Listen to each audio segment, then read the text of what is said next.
We watched the BBC interview with Musk, right? And he goes up and the guy opens up the question with, why'd you agree to do this interview? He says, well, I don't know, what's the name of the BBC? And he's trying to mock them and all this stuff. And there's a part of it where, he calls them out for the mistakes they made. Yeah. And if you go to the bottom of the interview on BBC, you'll see comment section saying, why'd you cut that out? Because Musk puts it on Twitter, but they didn't put it in the interview. Yeah. Then you watch the interview with you. The first question they ask you was, what's the first question? Hey, you've been accused of serious crimes, rape or something like that. Right off the bat, they asked that question of you. And then you see the interview, Lucy Williamson, I believe, her first question was, you're facing some very serious allegations. Have you raped anybody? That's the open question that they ask you. And the video they put up, the first one, they take it down. The second video they put up, that's 12 minutes like the highlight one, they turn, the comment section is open. There's 80,000 plus comments there. Then you look at Philip Schofield. Yeah. And you just brought up Philip Schofield. For people that don't know who Philip Schofield, do you mind explaining to people who he is? Yeah, he was a TV presenter in England. He was very famous. He ran the morning show. And he was grooming children for a very long time. And all the staff knew about it. And the people who worked on the show with them were being groomed by him. And everybody knew. And it was all a big ha-ha-ha joke.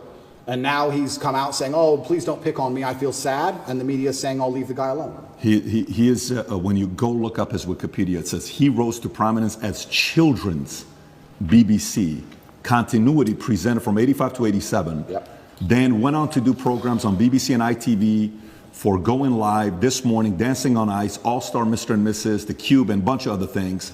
And they interview him, okay?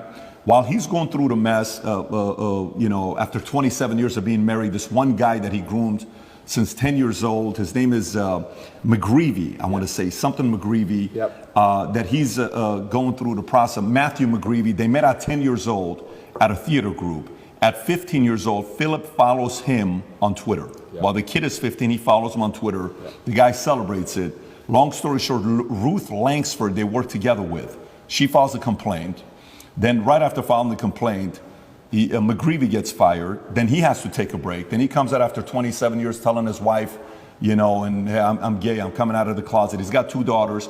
But there's a part of it where Matthew calls his wife and says, hey, your husband and I had an affair together when I was 19 the first time and 20 and all. Nobody knows if it was before or not. The interesting thing about him is his brother, Timothy Schofield, I don't know if you know about his brother. Oh, what, the one who's in jail for being a pedophile? Was convicted of 11 sexual offenses involving a child between October 2016 and 2019, including 2 sexual activity with a child. Here's how the interview started. First question, the guy asked him, he says, you've had quite a week. How are you? Opening question. Versus the question they ask you on the opening, right? And then he turns around and says, the media's interest in the affair was motivated partly because of homophobia, alleging that an affair with a much younger woman would have not generated such a scandal. So he gets protected. And he says, all those people who write those stuff, do they ever think that there's actually a person on the other end, right? This is proven. By the way, this is the part where even when somebody's watching you and saying, why are they taking him to court? Maybe he did something. Why are they taking Trump to court? Maybe he did something. Why are they taking this guy? He must have done something. There must have been something there, right? It's stuff like this BBC does. If BBC are watching this right now, I want to kind of remind you of your mission statement that you have on your website. We're going to put the link below to your mission statement. You can go find it. Here's what your mission statement is, BBC. This is why you've lost some credibility the last couple of years.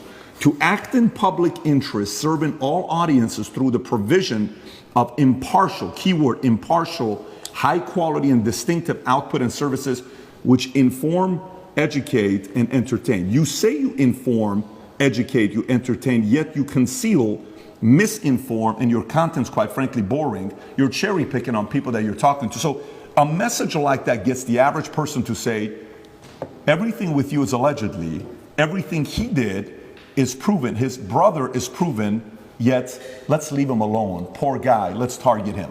This is where their argument has leaks in it. And somebody like you can tear it up. Absolutely. Philip is part of the club, and I'm not. And this is the thing.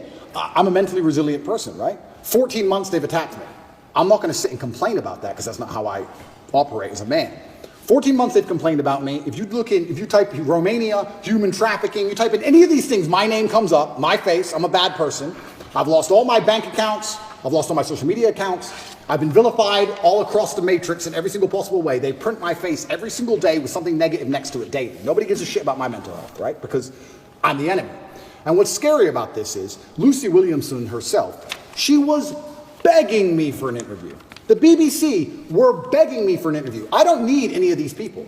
The only reason I even sat down with the BBC is because they were begging me. I can go and just say my own words and get plenty of views, right? But the whole time I was in jail, they're begging me for an interview. Can we speak to him on the phone? Maybe you can give an interview from jail. Can we have an interview? Please, please, please, please. And I was saying, why do I want to talk to the BBC?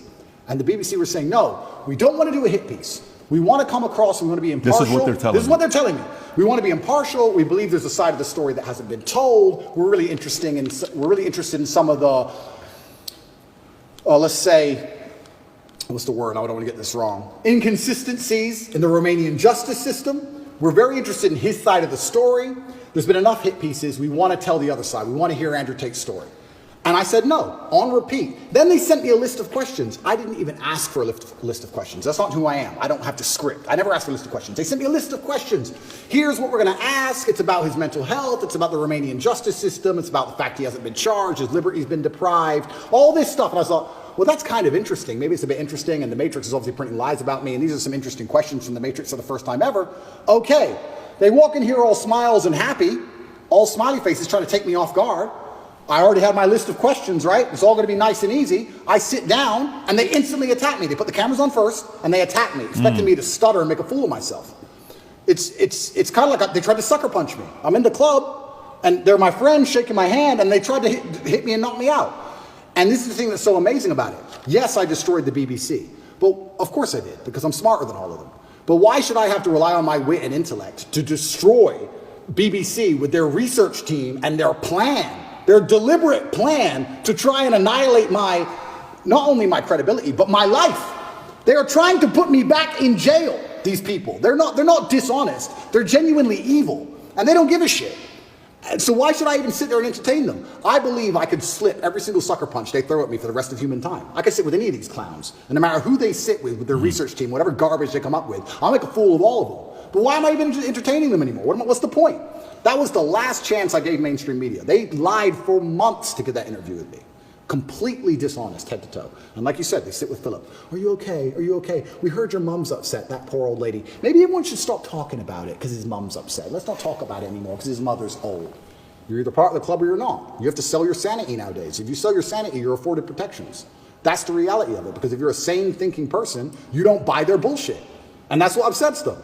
They don't want anybody who thinks for themselves. They need you to they want you to believe exactly what's on the television screen. Believe in COVID. It's COVID now. It's COVID now. Oh, Putin's invaded Ukraine. Putin's cured COVID now. Now it's Ukraine. It's insane. Till the next thing comes. It's absolutely asinine. Did any of the questions that they sent you ahead of time? Zero. By the way, we didn't. There was no. No, that's not how we operate. Asked us ahead of time whatsoever. Did they ask you any of the questions they Zero. said they were going to ask you? Zero. They start with an attack and it became a battle instantly. Did they ask you at any point what jail was like? Zero. What your mental health was like? Zero. You completely missed the mark when everyone wants to know what was jail like. Well, but they don't even ask you that question. But this is what's so interesting about it. These people are so detached from reality, because they are genuinely detached from reality.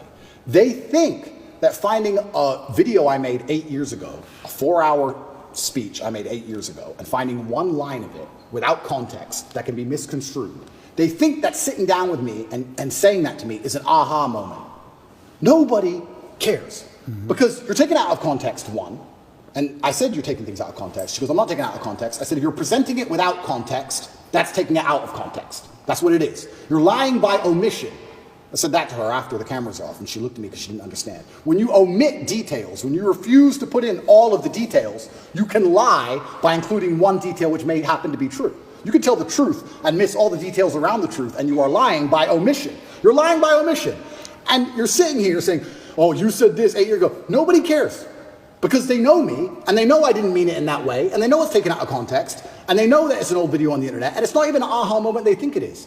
But they just want to sit with you for an hour, attack you and attack you and attack you, wait for you to make one mistake. If I would have stuttered or made a single mistake, that's the only 3 minutes they would have shown. That's all they want. They want that 1 hour, then they take the little bit. With me, they cut it down to 12 minutes, and they look terrible in all of it. But if I would have made a single mistake, it would have been the only bit they shown. That's all they care about. Fake news. Did you tell them, did you say, I'm only doing this if I'm able to record as well?